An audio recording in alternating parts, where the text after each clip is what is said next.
1, 2, 3, 4.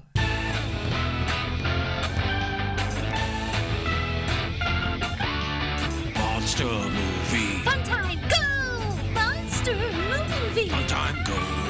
Monster Movie. Fun time. Go! Monster movie. Fun time, go. With Precious D and Honeybee. Fun time, go! When you need mealtime inspiration, it's worth shopping Kroger, where you'll find over 30,000 mouth-watering choices that excite your inner foodie. And no matter what tasty choice you make, you'll enjoy our everyday low prices, plus extra ways to save, like digital coupons worth over $600 each week. You can also save up to $1 off per gallon at the pump with fuel points. More savings and more inspiring flavors make shopping Kroger worth it every time. Kroger, fresh for everyone. Fuel restrictions apply. Ladies and gentlemen, boys and girls, friends and neighbors, welcome to Monster Movie Fun Time Go. I am one of your hosts, Precious D. And I am the other one of your hosts, Honey B. Hello, you little monsters. We are two best friends making our way through the history of kaiju movies. We started in 1933 with King Kong, and now we are in 1998 with another version of King Kong. Which we will get to in just a moment. Oh, Lord help us. First, though, there's a new trailer out today, the day we're recording this, for Godzilla vs. Kong, The New Empire. It's on the YouTube and stuff. Honeybee, what did you think of that trailer? Oh, it's so sick. It looks so good. I am so excited. It looks like they're doing more with the Hollow Earth and the Kong Society. We already knew there was some kind of a giant orangutan Kong in it. Yeah. So I guess we see this orangutan. We catch glimpses of it as a baby in this trailer. So I guess unless there's two of them, I think we see it as a baby and then it grows up into an adult.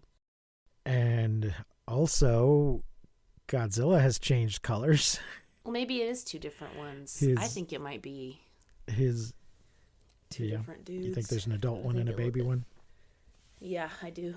Godzilla's energy is magenta now instead of it's blue. Red. And he's like, that's like it's little. Not red.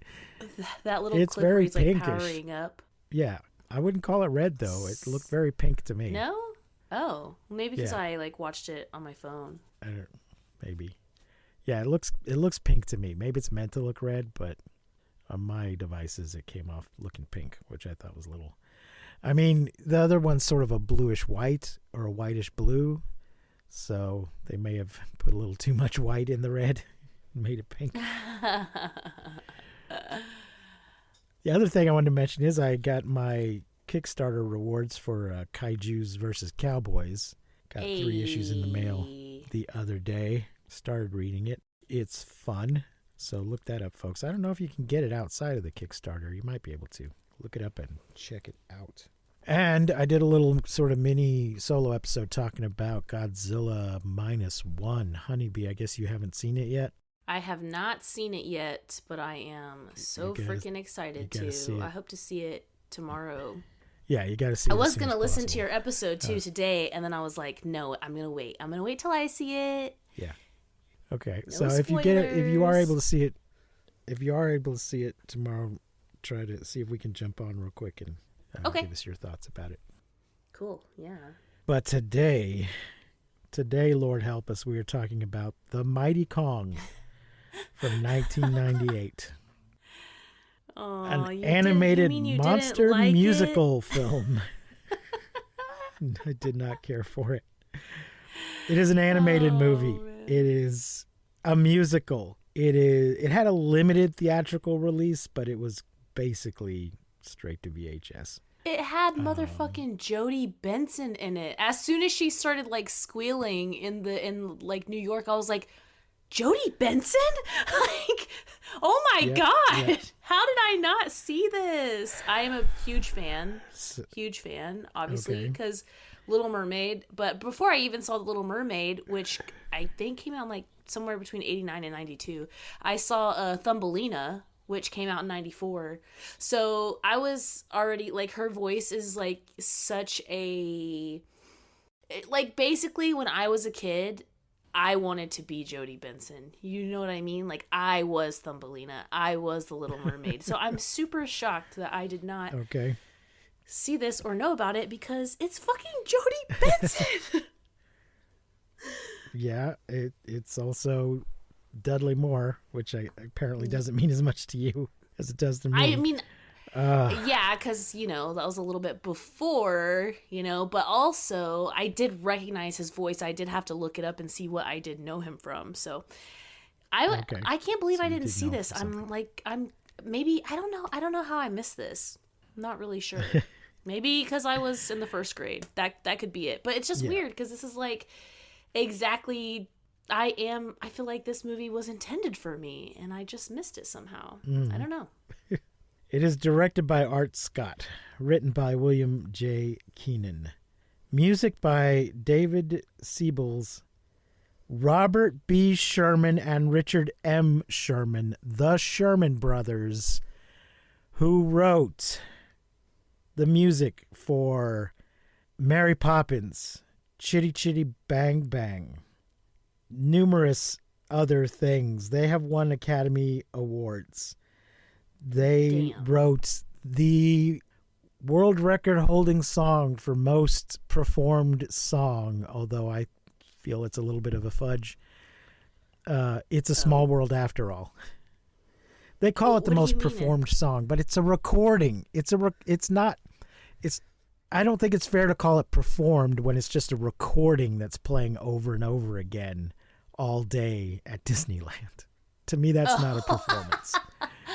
But they claim a world record for the most performed song, and that would be why it's the most performed song. They wrote the music for The Jungle Book and The Sword and the Stone, Charlotte's Web, The Aristocrats, The Many Adventures of Winnie the Pooh, and this piece of crap. I think this was the last thing they did. It was the last thing Dudley Moore did. God, Dudley Moore plays hilarious. Carl Denham and King Kong, apparently. Well, Jodie Benson they never call him is Carl, though. They call him Darrow. CB Denham, which I would just like to say stands for Carl the Bastard Denham. Carl the baby back bitch Denham. Randy Hamilton is Jack Driscoll. William Sage III is Roscoe. Jason Gray Stanford is Ricky. Richard Newman as Captain Englehorn. Additional voices are William Sage III, Don Brown, Ian James Corlett, Michael Dobson, and Paul Dobson. Dudley Moore, folks, if you don't know, is, like I said, this is the last thing he did, but he was a comedian and a bit of a musician. He would play the piano and sing sometimes. He's best known probably for the film Arthur, I think was his biggest thing, but he used to regularly perform with Peter Cook, and they starred together in a couple of movies, including the original version of Bedazzled. And I find it kind of sad that this was the last thing that he was in, but also, I guess, a relatively cushy job at the end of your life to just go into a recording studio and lay down some vocals. Honeybee, what are your initial thoughts about this movie? Well, I am thoroughly enjoying how much you fucking hated it so far, and I loved it. I thought it was hysterical. There were points, okay, there's a moment where, like, they're on the boat, like, on the ship, and Anne and what is his name, Jack, just, like, burst into song about, I don't know, some weird beat, like being in love, like knowing each other their whole lives. Yeah. I was howling with laughter. Like, I was cackling. It was right, so but you're not meant to be at that funny. moment. I had an absolute blast watching this movie. It was so funny. I will say too that I really like how much of the original story. It's basically like the original story animated like made for children, so there's like a few things cut out, but maybe they should have cut out a few more things but didn't. And I had a blast watching this movie. It was so funny. I laughed my ass off. They also added a kid and a monkey. Yeah. That was not necessary, but I guess they thought the kids needed someone to identify with. Jack seems to dislike Anne even more than in the original, so when he does fall in love with her, it comes even more out of nowhere. Yeah, He but just for some suddenly reason, starts them singing like this being love song with cartoons. nothing leading up to it. Yeah, something about them being cartoons made it like less shitty to me than in the live action, where like he literally was just such a piece of shit to her face. I just thought it was even less in the cartoon. Go ahead. I just found it even less motivated than in the original. He just seems to really, really hate her, and then with no shift at all, just suddenly is in love with her. And singing into her eyes. Yeah. And okay, man. I have a very short plot summary here from Wikipedia, though, if you've seen King Kong, you already know the plot. Mostly. Anne Darrow, a down-on-her-luck actress, thank you, Wikipedia, looking for work, meets film director Carl Denham. They even have the apple stealing bit. Who offers her a job in a new film. They board the Venture to leave for the film shoot. The monkey that lives on board causes trouble throughout the trip. So first he has to really talk her into it by singing this song.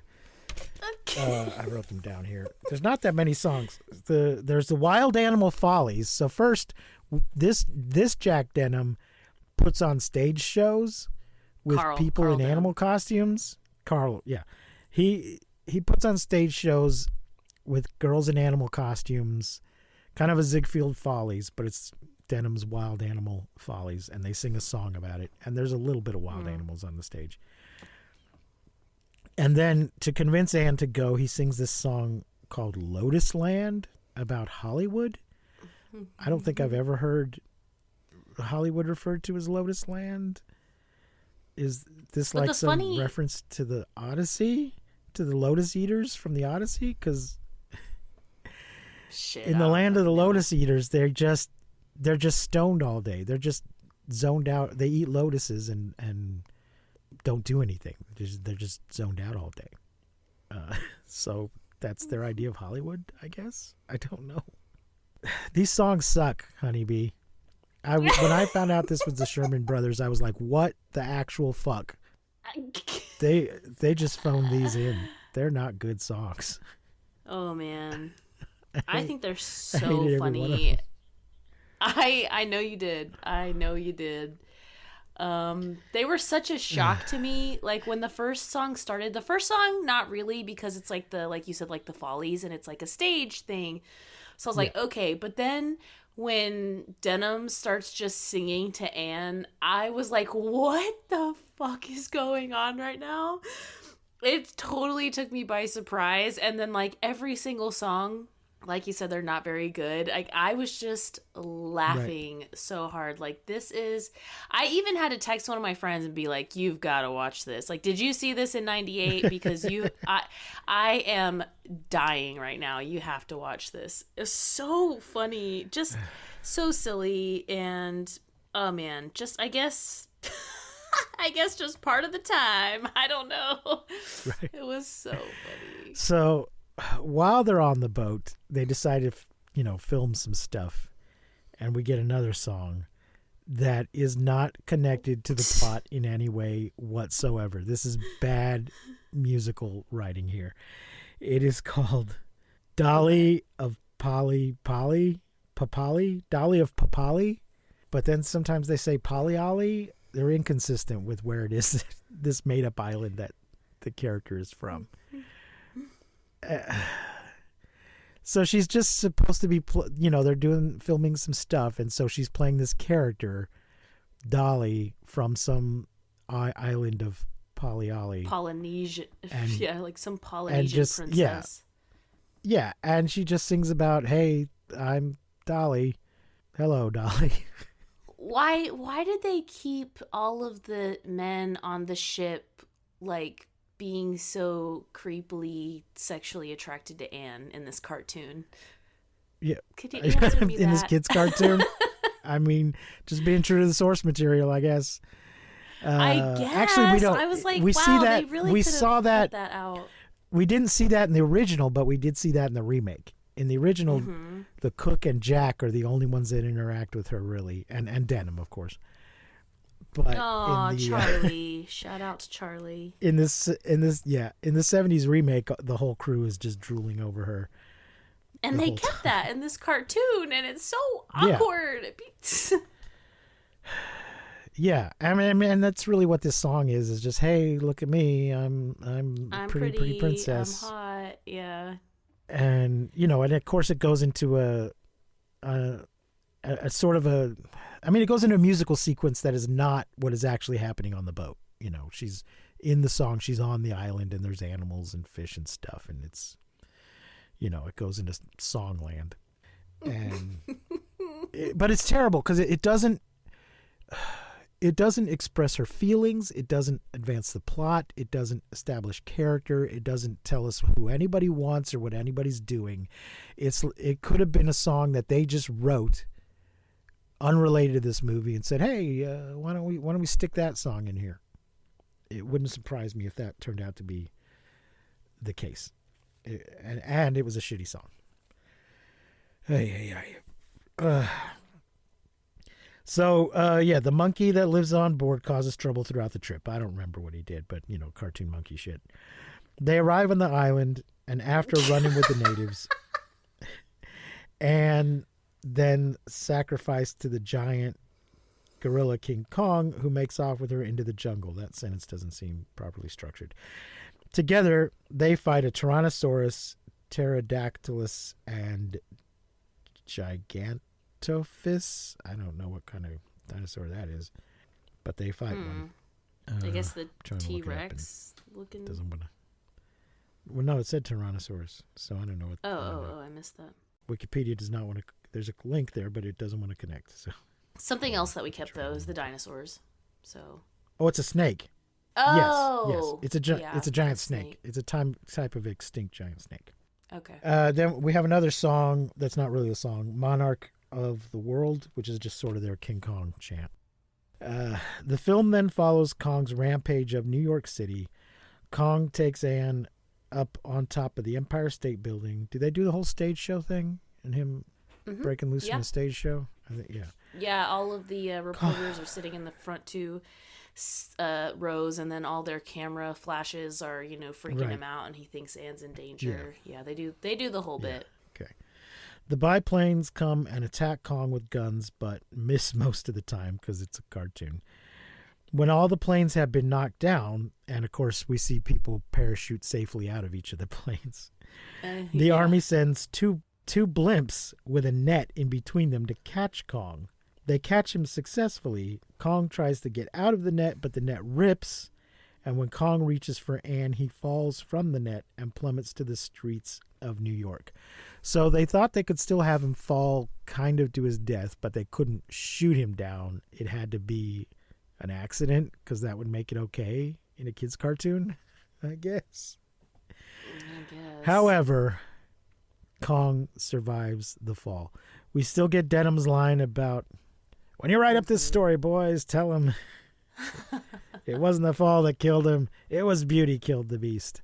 But then the little monkey goes up and climbs on him, and we see his eye open at the end, and everybody's like, oh, it's okay. Everybody Children watching this cheering, cartoon. Which I thought was weird, because even the people around start cheering, like, yay, he made it. And I'm like, yeah, but he's still the same monster that was just like killing everybody and wrecking your whole city.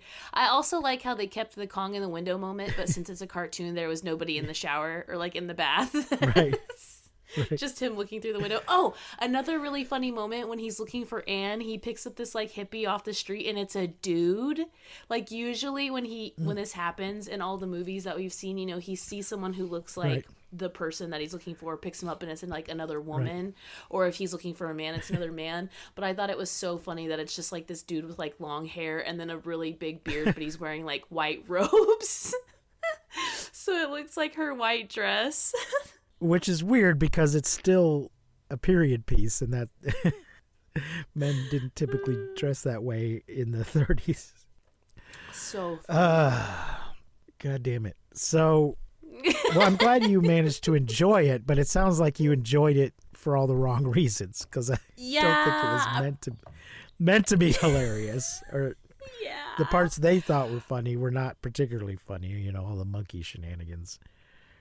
But I mean, I did like how funny. they kept the plot. They like kept a lot of things from like it really is just like, oh, that movie. Okay, let's put this together. We'll animate it, put some music in it, make it for kids. You know, we'll just throw all this shit together, and that way, you know, the story lives on through the next generation of fucking weirdos. Yeah, just imagine for a moment that you were a kid who watched this movie and for some reason enjoyed it. Maybe it was your only tape. You watched it over and over again. And then years later, would have enjoyed this. Years later, you decide, oh, the original King Kong is on TV. I would like to see the movie that my favorite cartoon was based on. And you watch it, and then at the end, Kong dies. He dies. Oh my god! And you're used to him still being alive at the end. Don't you think that would traumatize someone in that position? They'd be like, "Wait, well, what?" I mean, I don't think. I mean, that's the same thing that happens with anybody who's anyone whose first experience with the Hunchback of Notre Dame is the Disney film is in for a similar rude awakening. Should they go to the source material? Yeah. So, if I would have seen this in '98, I would have 1,000% loved it. Like, I would have loved it. I would have enjoyed it. It would have been my version of King Kong for sure. And yeah, I love Jodie Benson. This is so crazy that this like came after The Little Mermaid, because there was so many Little Mermaid esque parts in it, even to like her hair being the same exact style, just a different color, was like, what the hell? And then like when she's singing in the on purpose. Yeah, I do. It's just like, hey, look who we got. You remember this girl from The Little Mermaid 10 years ago? Ha ha, Look at our cool movie. Because even when she's like singing with what's-his-face before she gets yoinked off the boat, there's like a moment where their reflection is in the moon. When you cast a person in a live-action film, then yeah, it's easy to recognize them. When you're doing a cartoon, I guess you have to give little hints that... Hey, this is that person you liked in that other thing. Hey, kids. So I think usually when you're a little kid, you don't even really think about some. Well, I don't know. When I was a kid, I would recognize certain voices in cartoons. I would say, hey, that's the same guy. Robin and Shaggy are done by the same guy. Or Tarzan and Flash Gordon or whatever, you know, you'd be like, oh, I know that guy's voice. I've heard him in other stuff. But For sure, yeah. I'm not a fan of The Little Mermaid, so I don't know that I would have recognized her voice. But I recognized her voice before did you she recognize even it right said a away? word. Right away. Like when she was like, when she steals the apple and the guy's like, hey, give that back. And she's like, let me. Like I knew instantly. I was like, oh my God, is that Jodie Benson? And I instantly looked it up because I instantly knew her voice 1,000%. Yeah. Okay. All right then. Okay. Well, Honeybee, what are you going to rate The Mighty Kong? I'm gonna say like a 3.5, maybe like 3.8 stars for me. Like I had so much fun watching it. I definitely would have loved this movie if I saw it in '98. But I did have a lot of fun, and I'm gonna say like 3.8 for me. Yeah, I'm giving it a 1. I just did not care for it. I thought the animation was bad. The songs were bad. They're so funny. I just love that it's a musical. I mean, I used to love Dudley Moore. And I don't know that I can say he was actually bad, but, you know, I don't think he had a whole lot to work with here. You know, this didn't really play to his talents. His comedy skills were not utilized in this film. So It was for the kids. there you go. Ay. Okay, so yeah, there you go. That's a 3.5 from Honeybee and a 1 from me. Folks, tell us what you thought of The Mighty Kong, if you can bring yourselves to watch it. If you enjoy this show, please rate and review it wherever you listen to your podcasts. Follow us on all the things. You can find links to all that stuff at mmftg.com. And consider supporting us on Patreon at patreon.com/mmftg. We are still making our way through Rocky Horror there, and we're also going to very soon put up the second Ghost Rider episode. Yeah, we're taking requests. So if you want to hear any of that bonus stuff, yeah. As long as we have a manageable number of patrons, we will take requests. Not demands, just requests. And if we ever get 100 patrons, we'll do Twilight. Oh, no. So I guess that's going to... God help us. I guess it's going to wrap it up for today. It's kind of a short one. So until next time. Oh, next time is Kra the Sea Monster. Oh, if you want to watch The Mighty Kong, it is on all of the free things just about. It is on YouTube, Tubi, Vudu, Crackle, Prime, Plex, Fubo TV, and Philo. It doesn't seem to be on the other thing. What's the other one? Tubi, Pluto. It doesn't. I didn't see it listed on Pluto, but it wouldn't surprise me if it's on there too, because it's everywhere. Surely. Kra is also on some of the free stuff. It's on Tubi, I know for sure. So that will be next week. Kra the Sea Monster. Kra ! The Sea Monster. You mean Kra! Exclamation point. Yes, it's got 2 A's. Kraa. I think there's an exclamation point, unless I'm confusing it with Zarkor, because it is made by the same people. It's obviously made by the same people. All right. So anyway, until next week, I have been Precious D. And I have been Honey Bee. Remember to keep calm and take shelter in basements. And please don't misuse science. We won't see you, but you will hear us next time on Monster Movie Fun Time Go. Woo! You've been listening to Monster Movie Fun Time Go. If you enjoyed the show, please rate and review us on your podcasting platform of choice. Our theme song is by the Texacato Folk Rock Punk featuring Lita Lopez. You can support the show, find links to our social media, and even leave us a voice message at anchor.fm/mmftg.